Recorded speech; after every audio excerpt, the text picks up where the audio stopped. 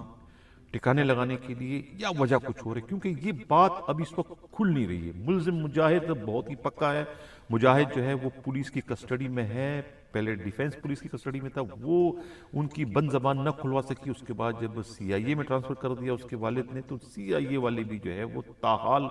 اس ملزم مجاہد کی بند زبان نہیں کھلوا سکی۔ قتل جو ہے خود مقتول کی اپنی پسٹل سے ہوا ہے، مقتول کے پاس اپنا ایک لائسنس والا پسٹل تھا، اسی سے جو ہے وہ گولی انہیں ماری گئی ہے۔ اب یا تو قاسم جو بروسلی ہے اس نے مارا ہے، اب اس کو گولی کس نے ماری ہے؟ خود ملزم کو، ملزم کے بھی سر پر گولی لگی ہے۔ اب سوال یہ پیدا ہوتا ہے کہ 10:34 پر تو قاسم بروسلی چلے گیا تھا ملزم، اس کے بعد یہ زخمی تھا تو یہ کیوں نہیں بھاگا کیوں نہیں، اسپتال کیوں نہیں گیا، اور کیوں اس کے والد کو پورے 4-4.5 گھنٹے تک ماموں بناتا رہا؟ لاش پڑی رہی، اور لیکن اس کے باپ سے کہا کہ وہ سویا ہوا ہے۔ آخر اس کا مقصد کیا تھا؟ یہ کیوں اتنا ٹائم اس نے گیسٹ ہاؤس میں گزارا؟ اور یہ خود زخمی تھا تو خود یہ ہاسپٹل کیوں نہیں گیا؟ آیا یہ خود زخمی اپنی پسٹل سے ہوا ہے، اس نے اپنے آپ کو خود کو مارا ہے، یا کہ ان دونوں پر حملہ جو ہے وہ قاسم بروسلی نے کی، ان کے تیسرے ساتھی نے کی، جو خود ملزم مجاہد کا قریبی رشتہ دار بتایا جاتا ہے۔ معاملہ بہت ہی معمہ ہے، لیکن افسوس کے ساتھ مجھے کہنا پڑتا ہے کہ ملزم مجاہد خود سی آئی اے کی کسٹڈی میں، آخر سی آئی اے والے ان کی بند زبان کھلوانے میں کیوں نہیں کامیاب ہو سکے؟ ان سے اصل معاملہ، اصل وجہ کیوں نہیں معلوم کر سکے کہ یہ جو مجاہد ہے یہ ملزم ہے یا کہ یہ وکٹم ہے، یہ بھی زخمی ہوا ہے اور مارنے والا کوئی اور ہے؟ اگر مارنے والا کوئی اور ہے تو یہ پھر اصل وجہ تو بتائے نا کہ مارنے کی وجہ کیا ہے، یہ بھی نہیں بتا رہا ہے۔ اب کہا یہ جا رہا ہے کہ یہ معاملہ سیکس کا ہے، سیکس باہمی سیکس سے یا کہ کوئی اور وجہ ہے۔ اب یہ کچھ بھی سمجھ سے بالاتر ہے، لیکن جو بھی کچھ ہے یہ زبان کھلے گی خود ملزم مجاہد کی، مجاہد ہی اصل بات بتائے گا کہ یہ قتل کیوں ہوا اور قتل کرنے والے کون ہیں، قتل میں یہ خود ملوث ہے یا کہ قاسم بروسلی اس میں ملوث ہے، اور لڑکی کی جو ہے ریما کا اس میں کیا کردار ہے۔ اب سی آئی اے کے ڈی آئی جی جو ہے وہ ریما کو شامل تفتیش کر رہے ہیں، اور کہا جا رہا ہے کہ مقدس ادھر ایک پولیس پارٹی جو ہے وہ راولپنڈی بھجوا رہے ہیں ریما کو حراست میں لینے کے لیے، اور اس نائکا کو، جس نائکا نے جو ہے وہ ان کے خلاف پہلے اپنی ریما کو اغوا کرنے کے جو ہے وہ مقدمے درج کرائے ہیں راولپنڈی کے تھانوں میں، تاکہ یہ معاملہ حل ہو کہ یہ اصل اس کی وجہ کیا ہے قتل کرنے کی۔ اور یہ جو ملزم مجاہد ہے اس کے بارے میں پتہ چلا کہ اس کے خلاف جو ہے خود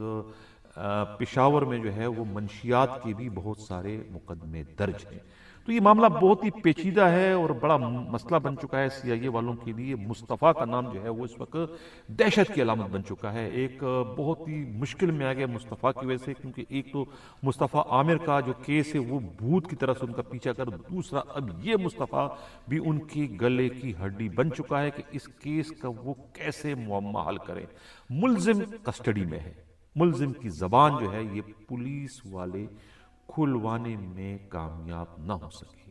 اس سے پتہ چلتا ہے کہ واقعی اس کا تعلق خفیہ ایجنسی سے، اور اس کو پتہ ہے کہ کس کس قسم کا ٹارچر ان پر ہوگا، لیکن اس کے باوجود انہوں نے جو ہے وہ حقیقت کو منظر عام پر نہیں لانا ہے، انہوں نے اپنے آپ کو بچانے اتنے چالاک کہ آلہ قتل جو ہے وہ غائب کروا دیا۔ جب آلہ قتل ہی نہیں ہوگا تو کیس کیسے ٹریس ہوگا؟ اب کہا یہ بھی جا رہا ہے کہ پولیس پر بھی دباؤ ہے کہ اس ملزم سے رعایت کی جائے، پولیس کو بھی دھمکایا جا رہا ہے، اور خود مدعی مقدمہ کو جو ہے پریشرائز کرایا جا رہا ہے کہ وہ اس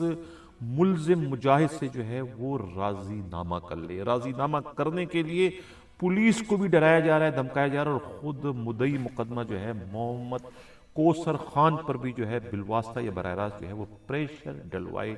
جانے کی جو ہے وہ اطلاعات موصول ہو رہی ہے۔ میں سندھ پولیس کے آئی جی غلام نبی میمن سے جو ہے وہ گزارش کروں کہ وہ اس کیس کے لیے بھی کوئی اچھے افسروں پر مشتمل کوئی ٹیم تشکیل دے، اور یہ کیس جو ہے یا تو خود علینا راجپڑ کے سپرد کر دے، یا پھر خود سراج لاشاری جیسے کہنا مشق ڈی ایس پی کو دیں، یا پھر راجہ عمر خطاب کو، تاکہ یہ مسئلہ حل ہو جائے، کیونکہ اس میں جو ہے وہ ایک افغانستان کے خفیہ ادارے این ڈی ایس کا جو ہے تربیت یافتہ جاسوس یا پھر ان کا آفیسر جو ہے ملزم کی حیثیت سے جو ہے وہ سی آئی اے کی کسٹڈی میں، جن سے تفتیش کرنے کا کوئی تجربہ جو ہے وہ سی آئی اے کے ان افسروں کو نہیں ہے، جس کی وجہ سے وہ ان کی بند زبان جو ہے وہ تاحال کھلوانے میں کامیاب نہیں ہو سکے۔ یہ کام راجہ عمر خطاب جو ہے وہ بہت ہی احسن طریقے سے ان کی بند زبان جو ہے وہ کھلوا سکتا ہے، کیونکہ وہ اسی طرح کے دہشت گردوں کے خلاف جو ہے وہ تفتیش کرنے میں جو ہے وہ غیر معمولی مہارت رکھتے ہیں۔ تو یہ اگر کیس ان کے سپرد کر دیا جائے تو یہ ملزم مجاہد جو ہے وہ بآسانی جو ہے وہ طوطی کی طرف سے جو ہے بولنا شروع کر دے گا۔ نہ صرف یہ کیس جو قتل کا ہے یہ ٹریس ہو جائے گا، بلکہ اور بہت سارے قتل کے اور اغوا کے جو معمے ہیں وہ بھی اسی ملزم مجاہد کے ذریعے جو ہے وہ بآسانی چٹکی بجاتے ہوئے جو ہے راجہ عمر خطاب جو ہے وہ حل کروانے میں کامیاب ہو جائیں، کیونکہ یہ سی آئی اے والوں کی بس کی بات نہیں ہے کہ وہ اتنے خطرناک ملزم سے تفتیش کر سکے۔ خاص طور سے جو Shoaib Memon S S P ہے وہ سوائے باتوں کے جو ہے اور کوئی کام کرنا نہیں جانتے، یہ ان کی بس کی بات نہیں ہے اتنے اہم کیس کی تفتیش کرنا۔ یہ تھا ہمارا پروگرام، کیسے لگا اپنا فیڈ بیک ضرور دیجیے گا۔ اسی کے ساتھ جائے گا